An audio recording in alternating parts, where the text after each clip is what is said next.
Good parenting के बारे में हम आज इस पर पूरी चर्चा करेंगे कि कैसे अच्छा बच्चा बना जाए, बच्चे को किस तरह से अच्छे संस्कार दिए जाएं, जो वो पूरी बात सुने। इस सब बातों पे हम पूरी चर्चा करने वाले हैं आज। और अगर आप मेरे चैनल पर नए हैं तो चैनल को सब्सक्राइब करना ना भूलें तथा बेल आइकन को जरूर दबाएं। आज एक बहुत ही बड़ा चैलेंज सबके सामने है कि बच्चे कहना नहीं मान रहे हैं, पेरेंट्स कुछ कहना चाहते हैं और बच्चे अपनी डिमांड अलग से रखते हैं। तो दोनों ही तरफ बड़ी स्थिति खराब है, या मैं कहूँ असमंजस की स्थिति है। और हमको किस तरीके से इन सब चीज़ों में पार पाना चाहिए, ये मैं आज इस अपने वीडियो में बताने वाला हूँ। और सबसे बड़ी बात है कि ये सिचुएशन क्यों है कि अगर हम अपने बच्चे को कुछ कहना चाहते हैं बट वो हमारी बात को समझने को तैयार ही नहीं है। हम कितनी बार एक एक काम को बार बार कह रहे होते हैं, लेकिन उसका माइंड अपना सेट है। जो आज हमने बात बताई है बच्चे को, वो हो सकता है सेम चीज़, सेम गलती कल फिर रिपीट करेगा, फिर रिपीट करेगा। और कि गलती अगर एक बार है तो फिर भी समझा जाता है कि गलती एक बार हो चुकी है, कोई बात नहीं। लेकिन अगर गलती बार बार होती है फिर वो गलती नहीं है, वो एक आदत में आ चुकी है चीज़ें, और ना वो आपको फॉलो करना चाहता है, ना ही किसी बात को समझना चाहता है। आज हम गुड पेरेंटिंग के बारे में कुछ बात करना चाहते हैं, क्योंकि हमारी उम्मीदें बहुत हैं बच्चों से। जब उम्मीदें बहुत हैं तो बच्चों को भी हमसे बहुत उम्मीदें होंगी कि हमारे पेरेंट्स कैसे होने चाहिए। तो बहुत जल्दी से हम शुरू करते हैं। और अगर अभी तक आपने मेरे चैनल को सब्सक्राइब नहीं किया है तो जल्दी से सब्सक्राइब कीजिए, लाइक कीजिए। तो बहुत जल्दी शुरू करते हैं कि ये चीजें क्यों आई इस तरीके से, क्यों ये स्थिति पैदा हुई कि बच्चे बात नहीं सुन रहे हैं और हम अपनी बात ठीक तरीके से नहीं कह पा रहे हैं। तो मुझे जो लगता है सबसे पहले हमें क्या करना चाहिए, just recognise the strength of your child. मुझे लगता है कि अपने बच्चे के स्ट्रेंथ को हम पहचानें, उसकी अंदर की जो शक्तियां हैं, जो ताकत है, उसको हम जानें। हम बहुत सारा दिन ये क्या करते हैं, हम सारा दिन ये करते हैं कि तुम्हारे को ये नहीं आता, तुम्हारे को वो नहीं आता है, वो बच्चा बहुत अच्छा है, ये बच्चा बहुत अच्छा है। बच्चा कुछ टेक्निकली करना चाहता है या नई चीज करना चाहता है, तो लेकिन वो हम अलाउ नहीं कर रहे हैं, वो जबरदस्ती कर रहा है। तो इसलिए बेटर यही है कि हम अपने बच्चे की जो ताकत है, जो स्ट्रेंथ है, उसको पहचानें। वो जो सच में करना चाहता है, वो क्या करना चाहता है। कुछ अगर अच्छी चीजें हैं तो हमें उसको अलाउ करना चाहिए। अगर वो कुछ चीजें ठीक नहीं कर रहा है तो उसे हमें समझाना चाहिए। हम इस सब चीजों पर चर्चा करते आगे भी वीडियो बनाते रहेंगे कि बच्चों को कैसे समझाना है। आज हम केवल चर्चा इस वीडियो में करने वाले हैं कि अच्छा पेरेंट्स होना या गुड पेरेंटिंग क्या है। तो जो मैंने पहली बात बताई है कि एक स्ट्रेंथ बच्चे की हमें जाननी बहुत जरूरी है। जो नंबर 2 जो है बहुत ही इंपॉर्टेंट है, नेवर क्रिटिसाइज योर चाइल्ड। जो सबसे बड़ी ताकत या एक हमारी वीकनेस जो हो जाती है कि हम किसी के सामने भी अपने बच्चे को कुछ बोल देते हैं कि वो बच्चा बहुत अच्छा है, या डांट देते हैं किसी के सामने कि भाई हम अपने बच्चे को डांट देते हैं किसी भी काम पे। तो क्रिटिसाइज करना ठीक नहीं है। क्रिटिसाइज इन दिस मैनर कि वो बहुत अच्छा है, राम बहुत अच्छा है, श्याम बहुत अच्छा है, या मिंटू बहुत अच्छा है, या किसी बच्ची का नाम लेते तो वो बहुत अच्छी है।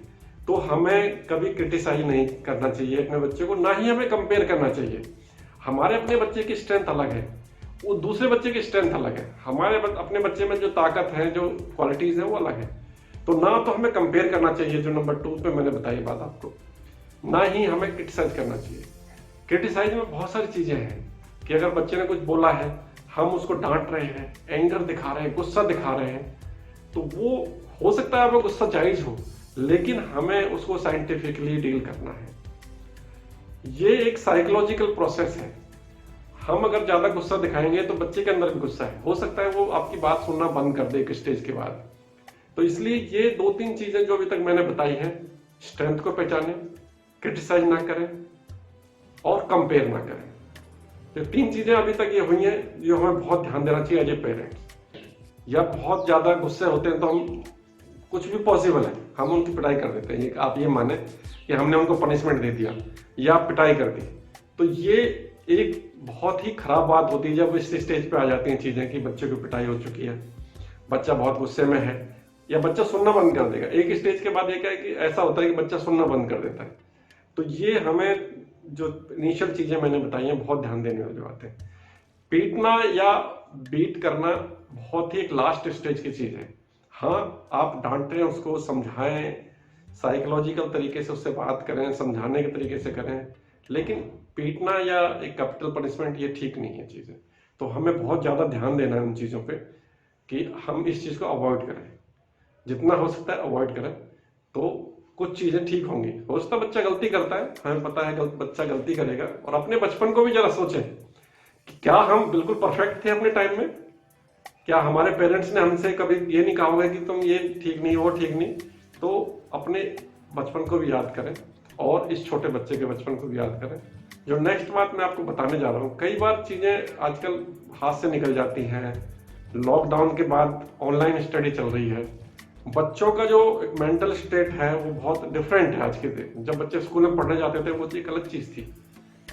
अब यह है कि बच्चे ऑनलाइन है, गैजेट्स का उपयोग कर रहे हैं, लैपटॉप यूज कर रहे हैं, फोन यूज कर रहे हैं, काफी ज्यादा मात्रा में यूज कर रहे हैं। तो आप ये देखिए कि 6 महीने पहले जो स्थिति थी वो आज नहीं है।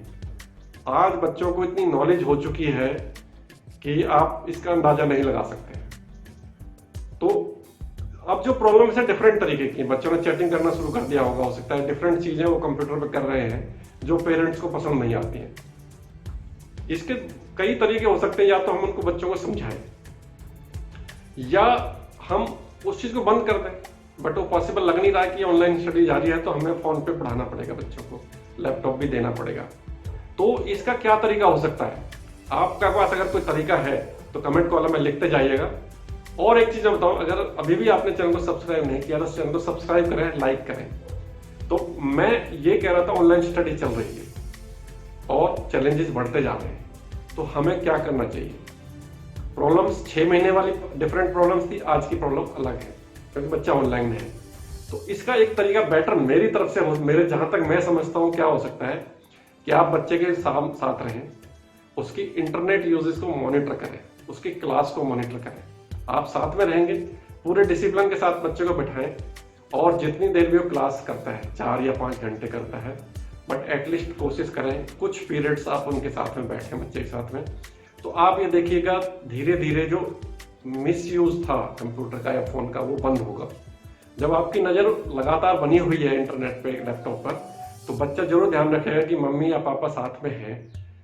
तो इसका क्या है, वो बिल्कुल डरेगा उस चीज से, वो अवॉइड करेगा उस चीज को। तो इसलिए बेटर है कि आप इंटरनेट यूजेस पे नजर रखें, उसकी क्लासेस को मॉनिटर करें, ध्यान करें बच्चे के। हाँ, बहुत सारे काम पेरेंट्स को होते हैं, ऑफिस भी जाना होता है, मदर को भी जाना होता है, बट उन सब के बीच में से भी हमने रास्ता निकालना है। तो आज हमने आप 5-6 बातें आपके साथ में की हैं, तो मुझे लग रहा है कि आपको अच्छा लगा होगा। और अच्छा अगर वीडियो लगा है तो चैनल को जरूर सब्सक्राइब कीजिएगा तथा बेल आइकन को जरूर दबाइएगा।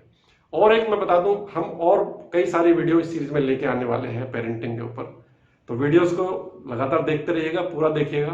Thank you very much, bye bye.